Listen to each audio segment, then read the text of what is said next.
Eu nasci na Imbiribeira, na realidade, mas fui muito menino ainda, fui com 2 anos para Piedade. Morei um tempo já perto ali de Candeias, mas minha formação mesmo, meu desenvolvimento assim, enquanto ser humano foi na Rua Francisco Mendes, ali na Rua da Padaria Globo, continua sendo a Rua da Padaria Globo. E uma curiosidade, eu era, pegando um personagem que está super em evidência agora, eu morava na rua da mãe de Caio Jorge, minha amiga Karina, Caio não é Karina, tem Caio em Olinda, eu acho, mas nós éramos daquela rua, então tinha Karina, tinha Gel, que era um cara que jogou na base do esporte durante muito tempo, então ele era muito amigo de Leonardo, um dos maiores, se não o maior jogador da história do esporte, um dos maiores.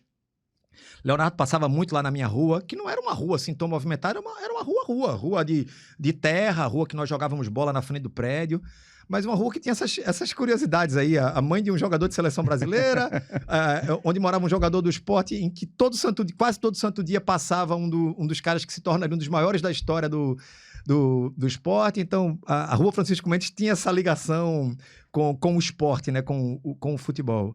E morei em Piedade até os meus 19 anos, 20 anos, foi quando eu vim para Boa Viagem, já mais velho.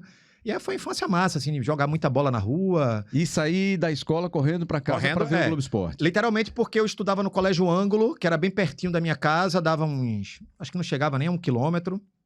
E como eu falei aqui, era um bloquinho de esporte do Globo Esporte dentro do GE.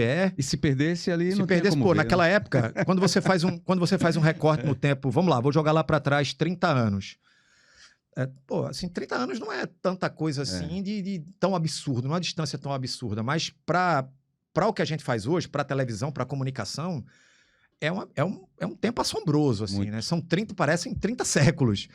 E naquela época, as janelas que você tinha de consumir o futebol daqui eram exclusivamente o programa de Roberto Nascimento, de manhã cedo, RWM Esporte, que era bem cedo, e o Globo Esporte. Uhum. Aí depois passou a ter o programa de Léo, que ele fez uma bancada lá, lembra? Léo Medrado fez... Lembro. Não, o lance final já foi na Globo. Léo fazia um na TV Jornal, que ele botava 3 torcedores, assim, que era bem legal. Então, ou eu assistia de manhã cedo, antes de ir para a escola, mas quase nunca conseguia ver o programa de Roberto, então eu tinha que voltar literalmente correndo da minha escola para poder ver o Globo Esporte e ver os gols, né? Hoje, não dá nem para dizer que os gols estão no Globoplay. Os gols estão no GIF. Né? Tudo tão muito rápido assim, o gol sai, ele tá num GIF ali, vai ter alguém filmando com o celular, a TV, vai compartilhar no grupo e você fica sabendo pelo menos de como foi o gol. Não vai ter toda a textura, a qualidade de uma imagem 4K e tal, mas você vai estar ali, você vai saber como foi o gol, se o cara chutou de perna esquerda, perna direita, se foi de fora da área, se não foi. Então era dessa forma. Então eu sempre tive essa relação muito forte com o Globo Esporte, que foi o programa que era um programa que me informava e que depois eu percebi que foi o programa que me vocacionou. Indiscutivelmente foi o programa que me vocacionou. E aí quando você diz, Leonardo Gel, que era amigo de Leonardo, um dos maiores da história do esporte, quem é o maior da história do esporte? Para mim é o Magrão. Eu acho que o Magrão por tudo que ele construiu. Eu tenho uma opinião muito diferente da maioria em relação a essas divididas que o povo gosta de fazer. Quem é o maior do Nordeste? Quem é o maior fulano? Eu acho que isso... é relativo, enfim, né? Cada um... E quanto a clube, assim, isso é muito de momento também. E o fato de Magrão, no meu entendimento, ser maior que Leonardo, não diminui Leonardo em nada, né? São imensos. Mas o que eu tenho certeza é que muito dificilmente, pelo futebol de hoje, né? O futebol enquanto mercado, muito dificilmente você vai ter outros jogadores com perfil, assim, de criar uma ligação tão forte com o clube quanto esses jogadores aí, né? Quanto esses caras, como foi Leonardo, como foi principalmente Magrão, que jogou aqui 12 anos no esporte, acho que mais. Chegou em 2005, foi embora em 2020, 15 anos de esporte. Mas muito difícil disso acontecer, né? De um cara se destacar e permanecer no clube. Magrão, então. Mas a gente falando em esporte, você nunca teve problema com isso, né? De dizer que torcia para o esporte, que torce para o esporte. Não, Magrão não, Rembrandt. Porque, olha, quando você tá com o Rembrandt, é isso. É quase que uma simbiose aqui dele. Mas eu nunca tive problema com isso, porque antes de qualquer coisa eu tenho uma consciência de que isso não me faz melhor nem pior do que ninguém. E também de que quando eu estou trabalhando, quando eu passo meu crachazinho ali na catraca, o meu lado torcedor fica do lado de fora. E também enquanto profissional de comunicação, isso é uma percepção minha, a respeito de quem pensa diferente, mas eu acho que eu cresci muito ouvindo que o jornalista ele tem que ser imparcial. Eu discordo. Eu acho que o ser humano ele não consegue ser imparcial. Nós somos passionais, parciais por natureza, por essência. Nós temos nossas predileções, nossas escolhas, nossos posicionamentos, mas o que você não pode, o que a gente tem que ser sim, o nosso compromisso é com a isenção. A gente tem que ser isento. Eu acho que essa frase é de Celso Unzelt, ele diz que o jornalista ele tem todo o direito de torcer, ele não tem o direito de distorcer.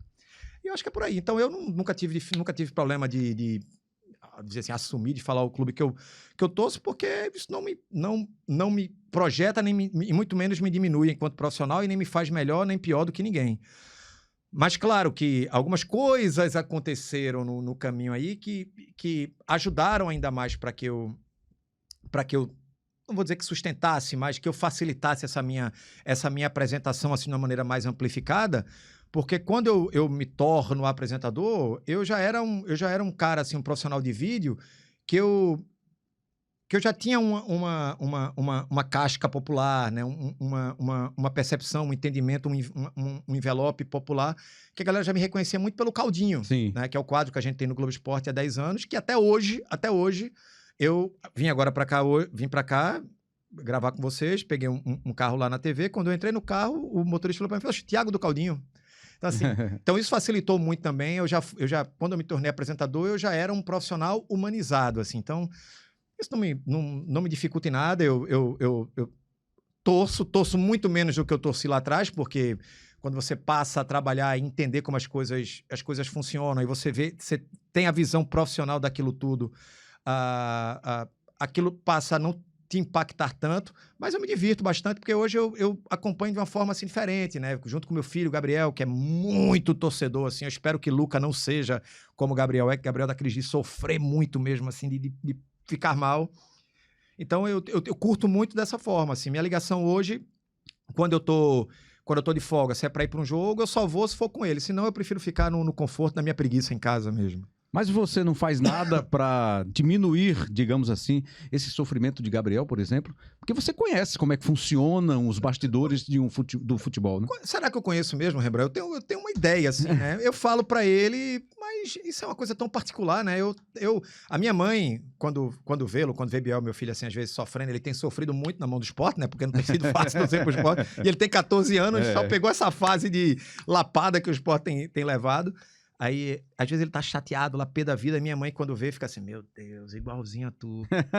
Então assim, quem sou eu assim para julgar como é que ele se comporta? O que eu falo digo, meu filho, olha, fique chateado agora, mas daqui a 3 dias tem outro jogo, sabe? Às vezes ele fala assim, pai, eu não quero nunca mais ir pra jogo, não sei o que lá. Aí passa 10 minutos assim, quando o sangue esfria, ele fala, vamos domingo pra tal lugar? Vamos, quero ir pra tal jogo.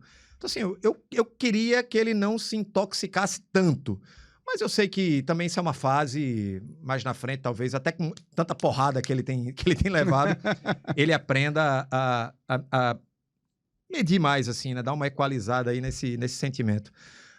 Mas, assim, o que eu vou tentar agora com o meu caçula é ver de que forma eu consigo para que ele não seja tão intoxicado, mas ele tem a presença do irmão em casa, né, para fazer esse serviço. É bem complicado.